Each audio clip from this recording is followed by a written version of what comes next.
Story time, folks. Sit back, relax, because this is some crazy stuff. So in 2016, a Magic the Gathering set came out called Conspiracy 2, Take the Crown. This was in an era in which I was still doing mass box openings, and some of the OG old people of Alpha Investments will remember I even used to do update videos on how much money I lost on the mass box openings of Conspiracy 2, Take the Crown. At the time, this was a standard price booster box, and stores paid like $73 to $74 a box, and they were supposed to sell for $90 to $100. Wizards made a public press release stating that we will do print to demand to make sure it's accessible and cheap. So they made that press release, and the market collapsed. Literally within 72 hours of that, we experienced one of the greatest undiscussed moments in modern Magic history, in my opinion. So what happened at that point was stores panicked. People like me doing mass box openings were in the process of listing all the cards on eBay, single cards, listing maybe quantity of 20 at a time to make sure I had a circuit breaker in case the price spiked.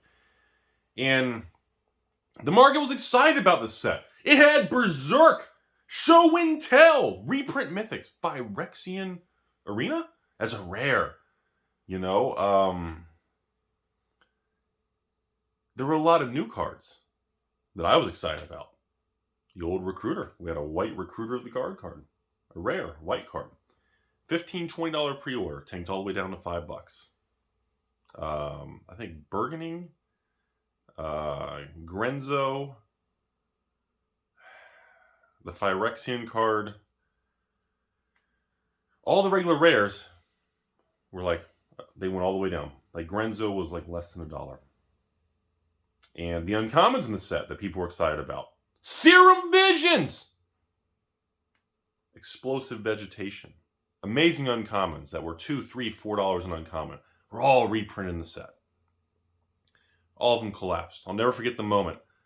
I woke up the next day and I was checking inventory and prices.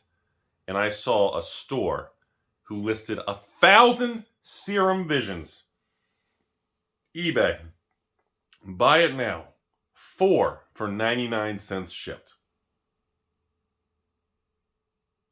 25 cents a piece shipped. And that was the moment I was triggered. I went re and I got triggered. And I stood back and I said, this is insane. The market has lost its mind. And I literally pulled down Inquisition of Kozilek uncommon. I think Beast Within uncommon. Explosive Vegetation. Serum Visions. There was like 5 uncommons that I refused to say I'm not selling these uncommons for 4 for 99 cents shipped. And I pulled them all down. Kept the entire brick of them. Had a brick of each. 1,000 copies of each. And you know, I look back at that, and that was the right decision. In the moment, I was pissed. I thought I was making an emotional, choice in life. But I look back at that, and it was the right thing to do. The market entered a period of complete fucking lunatic mode. Okay? It just lost its mind. And people were excited because it had the reprints. They reprinted Show and Tell from Urza Saga, Berserk from ABU. We had reprints that people were excited about. And those are supposed to be the leaders of the set. About 3 months into the release, distributors couldn't even move the product. The restock wave showed up. Prices collapsed from bad to worse. At that point in time, 2 of the 5 distributors, at least at the time I remember, worked out a deal with me. Okay, Rudy, you run one of these in your patrons, take 2,000 boxes. We'll drop the price to you to like $63 a box. And I was like, are you shitting me? $63 a box for Conspiracy 2 shipped? I said, done. Let me take 1 pallet of like 500 at a time, over the 1 per week for the next few weeks. Let's throttle it so I can handle the workload. I was new back then. I was a Timmy. Cut me some slack. And I did that. And I ran a special with the patrons for $69 shipped. Only 2 times in Magic's history in the last 7 years on YouTube, I've run a patron special And one was Conspiracy 2 Take the Crown, $69 shipped. The second time was Return to Ravnica, RTR, $69 shipped. It was the only 2 times in history I did $69 shipped for a standard box, draft box. Back in the day, there weren't other variants. And now I look back at that, and I've been analyzing and thinking about that. I revisit this topic every couple months.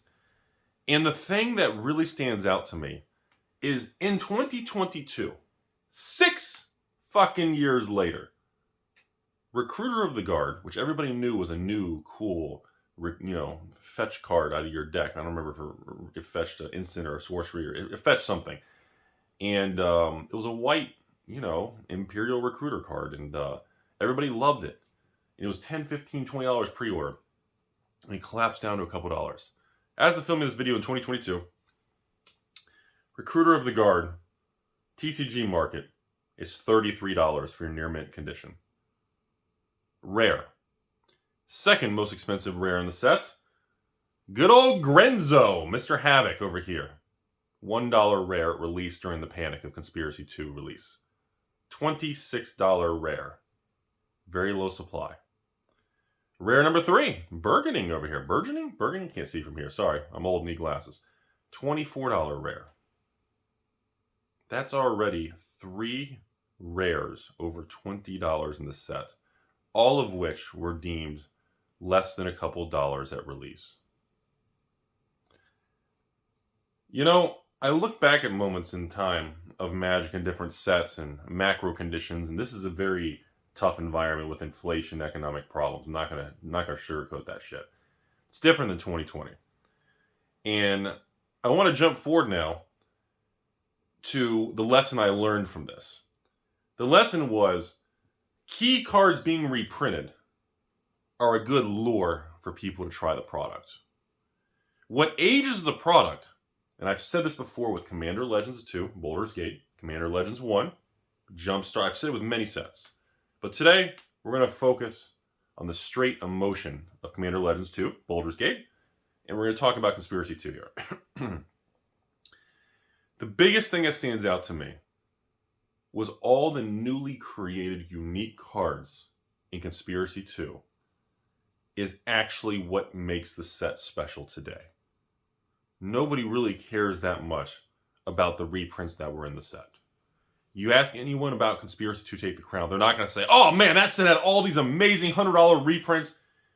That wasn't really what... It helped people get excited at the beginning. It made Timmy's go, hey, there's an Urza Saga show and tell. Hey, look, Berserk from Alpha. Cool. But that's not what really makes this product a $300 booster box 6 years later. That was on clearance for 6 to 12 months for $60, $70, $80 a box.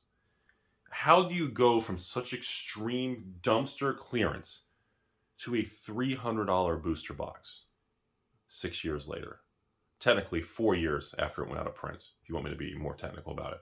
2 years widely available, and was able to be restocked from Wizards to distribution. In 4 years post out of print. Stories like this, I like making videos to make sure it's captured and stored for the future. Because there is no vault or data point or anything that stores these timelines of events that happen in the collectible card world, just historical timeline of life. There's nothing out there that stores this type of data.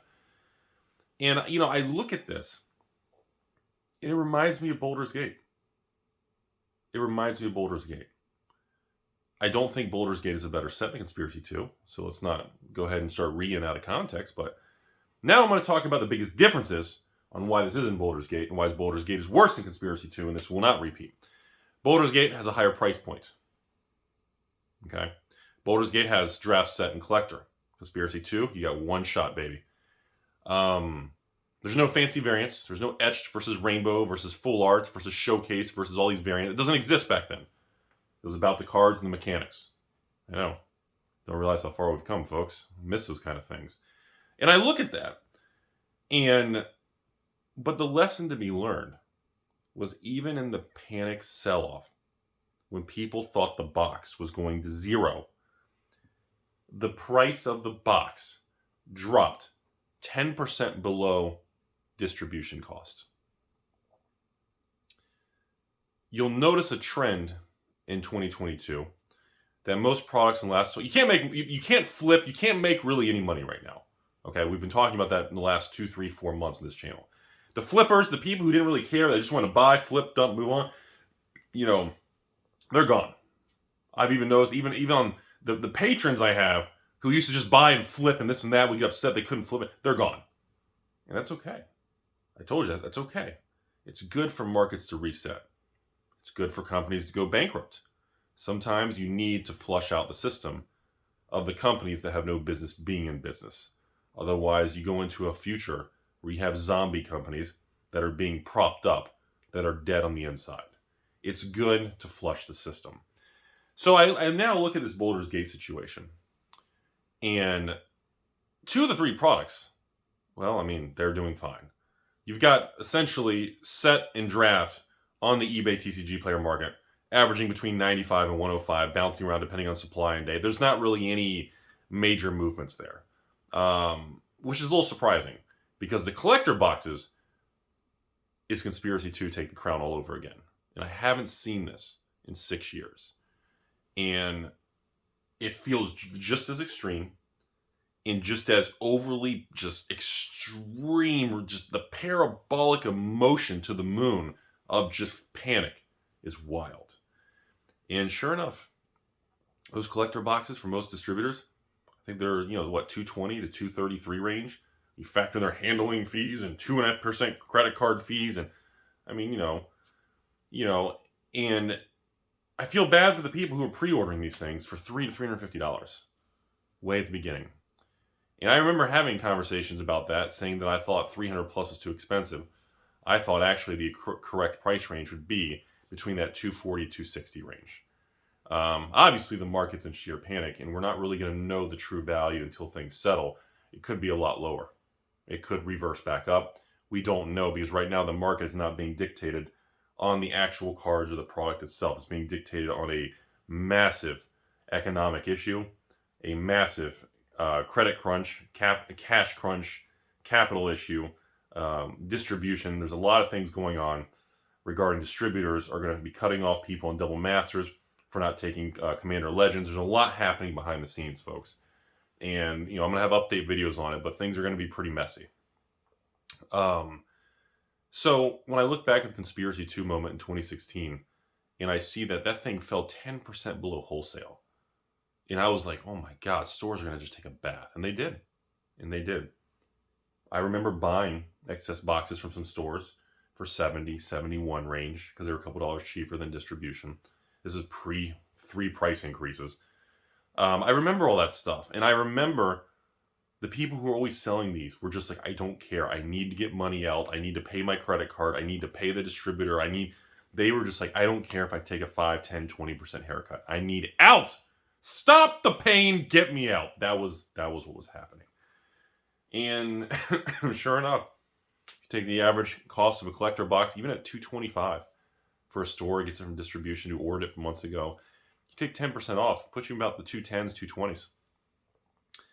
And I saw the market tank to that and popped up because right when it started tanking really quick, the amount of sold listings on TCG Player just spiked. And the amount of people who started stepping in to buy at those prices really picked up. And that was fascinating. I didn't know if that was going to happen or not. So, in conclusion, looking back at everything, I think we're repeating it. And I don't know how that's going to settle out. I don't know when we're going to stabilize. It could be next week, 2 weeks, or 30 days. Conspiracy 2 took a couple months. This is a situation with double masters and pricing or quad masters. It's either going to be faster or slower, but it's going to go one extreme or the other. But I stand by the original thing. I just don't think it's going to zero. I don't think the extreme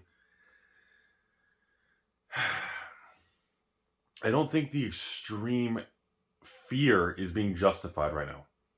I'm going to say it again, and I'm going to end the video here because I think the story's been told. I don't believe the market understands what the good cards are in the set. Baldur's Gate does not have a ton of easy money. Hey, there's the $100 card. There's I mean, maybe the dragons, the mythics, or the copper dragon or whatever, throwing D20s on the mythic dragons. But I don't believe that's what's going to be the turning point in this set. I think it's going to be the rares, and it's going to be 2 or 3 of the non-dragon mythics that are going to swing and catch people off guard. And like I've been learning very quickly in the box openings, holy shit, it is so tough to get any particular card in this set. It is insanely difficult. So if and or when we have a price swing, the market is not going to be able to recalibrate quickly because of the difficulty of actually pulling a specific mythic. You open a box and you average 3 mythics, and there's 22 mythics in the set. Oh my god. Like, do the math. There's a pool of 22, you crack a whole box of set, and you average 3? That's what I see. So I want to fast. That's really I wanted to fast through this story and share. I don't, like I said, I have about 5% of my inventory left of set, draft, and collector. Not a lot. Most of it's gone. Everything's over with, and I've just been watching. You know, I've had a lot of patrons contact me. So Rudy, we drafted it, we opened it. I love the product. It's a lot of fun. Can I buy some more? I was like, okay. And they bought another case of draft boxes or set boxes or whatever. And then I have other people say, Rudy, I opened mine. I just had terrible luck. This is terrible. And other people, patrons, are like, Rudy, I opened mine. Unlike your video, I got super lucky. I got all 5 of the rare lands, and I got the dragons. And there's a lot of RNG in this. This random number, there's some randomness, man.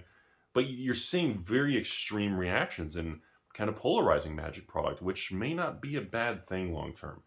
Because there's other variables we need to consider. When we push through this double quad masters in July, and once the dust settles, that's going to come out and sell out, and that's going to be that. And then suddenly, if people want to go back to Commander Legends or anything different, there's no more coming to market. And if things, let's pretend for a moment, things go from Conspiracy to Take the Crown bad to just straight worse to Crimson Vow 2.0 to straight to Crimson Vow 6.9. I mean, everything goes to 0. The nuclear thing on that is going to be Wizards is going to reduce the reprints. They're going to cut the print run. It's a printed demand product like Commander Legends 1. Commander Legends 1 had like 5 reprints. And if this product doesn't recover in the next 30, 60 days past Quad Masters, I'm telling you, they're going to say, all right, fine, fuck it. And they're going to reduce the print runs, and there ain't going to be no 4 or 5 reprints of Commander Legends 2 like CM1 was. And that's going to have a major long-term impact. There's multiple times in history that I've been through where Wizards did not, they actually ended print runs early because of the price tanking and the product just tanking. Rivals of Ixalan. Dude, I had distributors offering me on clearance trying to give me free other things with it to buy it. Okay? Hour of Devastation. Same thing. They cut the print run before it was even out of standard. You know, and then you have other stupid things where Dominaria does so well, they run out and they just say, fuck it, I'm just going to let it run out. You know, there are situations where the market will recalibrate and change. And that things are going to be okay. And the product's going to be fine. And it's going to be a really interesting case study to see how the story really unfolds and settles out over the next 3 to 6 months. Because if I had to place a bet, and I'm not much of a gambling person, I try to use at least based on what it looks like and, you know, historical things and experience. But if I had to bet on this thing, I have a feeling it's going to go one of 2 ways. It's going to stay terrible and sales are going to be bad. Stores are not, no one's going to restock it. Distributors aren't going to order more from Wizards. Wizards says, dude, we have 50 pallets left. We can't even move. And then, you know, they're going to not order a reprint and they're going to cut it early. And then long term, you got an Hour of Devastation and you've got literally an Amun Kitty Cat and a Rivals of Ixalan 2.0. Option number 2, which is why I think the more likely scenario is Commander Legends 2 stabilizes, some cards spike. The product starts to look different in the next 90 days. We go through the master sets. People go back because they see some expensive cards and chase cards that they want in Baldur's Gate. Demand for draft and set pick up. Collectors, maybe not as much because it's expensive. And the economic conditions, people would rather have 2 set boxes for $99 each versus a $200 collector box, you know. And I think it's very likely that we do recalibrate. And I think it's going to be interesting because I don't think anyone's preparing for it. I don't think anyone's going to be ready for any port of swing like that. It's like Wall Street right now.